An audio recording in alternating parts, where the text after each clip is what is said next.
بين يدي رحمته وأنزلنا من السماء ماء طهورا. Bismillahirrahmanirrahim. Alhamdulillah wassalatu wassalamu ala Rasulillah wa ala alihi wa sahbihi wa mawalah wa manittaba'ah. Allahumma alimna ma jahilna anfa'na bima 'allamtana warzuqna ilman nafi'an ya rabbal alamin. Rabbi shrah li sadri wa yassir li amri wahlul 'uqdatam min lisani yafqahu qawli, thumma ma ba'd. Uhayyikum jami'an ma'asyiral ikhwani wal akhwat bi tahiyatil Islam. Assalamualaikum warahmatullahi wabarakatuh. Alhamdulillah, senang sekali bisa berjumpa kembali dengan ikhwan dan akhwat sekalian di channel Masjid TV, media dakwah untuk Islam yang rahmatan lil alamin. Kali ini kita akan membahas tentang perbedaan para ulama terkait hukum membasuh kaos kaki atau al-jawrob atau jawrobain. Nah, para ikhwan sekalian, jawrobain atau kaos kaki itu secara umum adalah kain atau sesuatu yang menutupi bagian kaki kita yang terbuat dari selain bahan sepatu atau yang terbuat dari kain, baik itu kain wol, katun ataupun yang lainnya. Nah, ini definisi kaos kaki. Nah, para ulama berbeda pendapat tentang hukum yang mengusap kaos kaki sebagai ganti dari mencuci atau membasuh kaki kita saat kita berwudu. Apakah hukumnya boleh atau tidak, atau boleh dengan syarat? Para ulama diantaranya Al-Imam Abu Hanifah, kemudian Al-Imam Malik dan Al-Imam Asy-Syafi'i rahimahumullahu jami'an, mereka berpendapat bahwa mengusap kaos kaki itu hukumnya haram, hukumnya tidak boleh atau tidak bisa menggantikan membasuh kaki saat berwudu.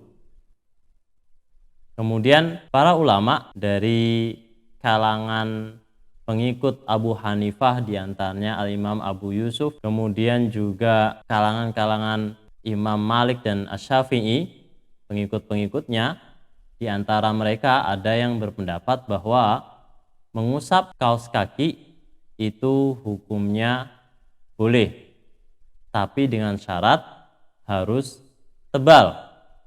Ini juga yang menjadi pegangan oleh Imam Ahmad bin Hambal rahimahullah. Jadi ada syarat boleh dengan syarat kaos kaki itu harus tebal. Apabila tipis, maka tidak boleh, tidak bisa menggantikan membasuh kaki. Kemudian yang ketiga, mereka yang membolehkan secara mutlak, apakah itu tipis ataupun tebal. Artinya tidak ada syarat-syarat tertentu boleh tidaknya mengusap kaos kaki. Pendapat ini dipegang oleh Al-Imam Ibnu Taimiyah, kemudian juga Ibnu Hazm dan beberapa ulama lainnya dari kalangan kontemporer seperti Asy-Syankiti, kemudian juga Syekh Shalih Al-Utsaimin rahimahumullah jami'an. Para ikhwan sekalian, apa yang menjadi dasar bagi masing-masing para ulama dalam memegang pendapat mereka? Pada dasarnya, hadits-hadits yang meriwayatkan tentang Rasulullah SAW yang mengusap kaos kaki itu diperselisihkan apakah hadis-hadis tersebut hadis sahih atau hadis yang tidak sahih, sehingga mereka yang berpandangan bahwasanya hadis-hadis tersebut sahih maka boleh mengusap kaos kaki. Adapun mereka yang berpandangan bahwasanya hadis-hadis tersebut tidak sahih, maka mereka berpendapat bahwasanya tidak boleh mengusap kaos kaki.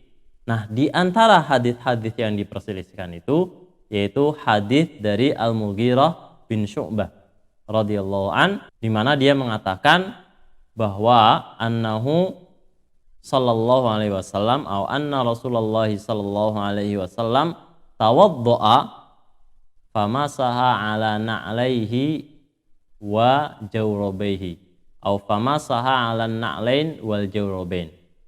Bahwasanya Rasulullah sallallahu alaihi wasallam beliau berwudu, kemudian beliau mengusap dua sendal dan dua kaos kakinya. Menurut para ulama, hadis ini diriwayatkan oleh Imam At-Tirmidzi. Menurut para ulama yang berpandangan bahwa tidak boleh mengusap kaos kaki, hadis ini tidak sahih. Karena hadis ini tidak sahih, maka tidak bisa dijadikan landasan atau dalil untuk berpendapat bahwa mengusap kaos kaki itu hukumnya boleh. Namun bagi mereka yang berpandangan bahwa hadis tersebut adalah hadis yang sahih, di antaranya pakar hadis abad ini yaitu Imam Albani, beliau mengatakan bahwa hadis tersebut hasan. Karena hadis tersebut hasan, maka hadis tersebut bisa diamalkan. Dengan demikian, karena bisa diamalkan, maka hukum membasuh atau mengusap kaos kaki itu boleh. Kemudian selain itu, perbedaan pandangan itu juga ada pada qiyas atau bagaimana khuf atau selain khuf, selain sepatu, bolehkah dikiaskan pada al-khuf atau pada sepatu. Kita tahu makna qiyas yaitu menemukan keserupaan dalam illah atau yang menjadi sifat dari suatu hukum. Nah, apakah selain khuf, baik itu berupa kaos kaki ataupun sepatu ataupun sendal atau segala sesuatu yang menutupi alas kaki atau kaos kaki atau yang menutupi kaki itu bisa dikiaskan kepada khuf? Karena mengusap khuf itu boleh, maka segala sesuatu yang menutupi kaki seperti khuf itu juga boleh. Nah, qiyas ini diperselisihkan oleh para ulama. Menurut mereka yang berpandangan bahwasanya qiyas itu tidak bisa dilakukan dalam persoalan ibadah dan mengusap atau berwudu itu bagian dari ibadah, maka tidak boleh melakukan qiyas dalam hal ini. Maka kalau itu kembali kepada athar atau hadis-hadis yang berbicara tentang itu yang dianggap hadis-hadis tersebut tidak sahih, maka mengusap kaos kaki itu hukumnya tidak boleh. Namun mereka yang berpandangan bahwasanya boleh saja sesuatu yang menutupi kaki itu dikiaskan kepada khuf. Apabila khuf boleh kita mengusapnya sebagai ganti dari membasuh kaki, maka boleh juga selain khuf, baik itu berupa kaos kaki ataupun yang lainnya. Yang penting fungsinya sama, ya.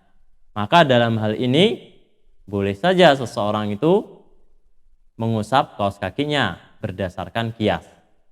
Nah, kita sudah menemukan bahwa ada dua perbedaan pandangan ulama ya di awal tentang boleh tidaknya. Imam Syafi'i, Imam Malik, Imam Abu Hanifah mereka berpendapat tidak boleh berdasarkan hadis yang tidak sahih. Artinya kalau hadisnya tidak sahih berarti tidak ada dalil yang menjelaskan tentang mengusap kaos kaki itu boleh. Kemudian mereka juga berargumen tidak boleh qiyas. Ya, karena itu dalam persoalan ibadah. Kemudian Imam Ahmad, kemudian juga murid dari Abu Hanifah, seperti juga Abu Yusuf dan yang lainnya, mereka berpendapat boleh dengan syarat tebal kaos kakinya. Juga Imam Ahmad rahimahullah juga berpendapat boleh berdasarkan hadis Al-Mughirah bin Syu'bah tadi dan juga berdasarkan qiyas. Nah, kemudian tadi saya menyebutkan ada pendapat ketiga, yaitu pendapat yang membolehkan secara mutlak, yang tidak membedakan antara kaos kaki yang tebal ataupun kaos kaki yang tipis. Mereka berpendapat semuanya boleh kita gunakan dan kita mengusapnya sebagai ganti dari membasuh kaki. Ini yang menjadi pandangan Ibnu Taimiyah, kemudian Ibnu Hazm, juga Alamah Syekh Shalih Al-Utsaimin dan Asy-Syanqiti. Para ikhwan sekalian, pada pendapat ketiga ini selain berdasarkan hadis dan qiyas, mereka juga berpandangan tentang kebolehan secara mutlak itu berdasarkan pada illah dari mengusap kaos kaki atau mengusap khuf, yaitu karena adanya masyaqqah atau kesulitan saat kita berwudu apabila harus melepasnya kembali, kemudian melepasnya, kemudian memakainya kembali, melepasnya untuk membasuh kaki, kemudian memakainya kembali. Dan mengusap khuf itu disyariatkan ya sebagai ganti dari mencuci kaki karena adanya keringanan, karena adanya takhfif atau rukhsah yang diberikan oleh Islam terhadap mereka yang menggunakan khuf tadi, sehingga agar tidak kerepotan seseorang melepas sepatunya dan masangnya kembali, maka seperti itu pula hukum kaos kaki.